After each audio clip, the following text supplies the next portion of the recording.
வணக்கம் நண்பர்களே. இந்த வீடியோவில் ஆபரேஷன் சிந்தூர் தாக்குதல் நடந்த பின்னணி, இந்திய விமானப்படையின் ரஹேல் தாக்குதல், பயங்கரவாத முகாம்களின் அழிவு, எல்லாமும் உண்மை தகவல்களுடன் விரிவாக காணலாம். இந்தியாவின் வீரமும் தீர்மானமும் உங்கள் கண்முன். கவிதை தலைப்பு: ஆபரேஷன் சிந்தூர். மே மாத காற்றில் மின்னல் விழுந்தது. மண்ணின் கோபம் வானத்தில் துலுக்கியது. பஹல்காம் சாலையில் சிரிப்புகள் இரத்தமாக.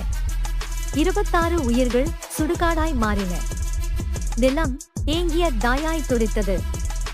வானம் கோபமடைந்த தந்தையாக மின்னியது. ஆழக் கண்ணீருக்கு பதிலாய் இந்தியா எழுந்தது பதிலடி கூற. ஆபரேஷன் சிந்தூர், தீயை தீயால் அணைக்கும் வீர தீர்மானம்.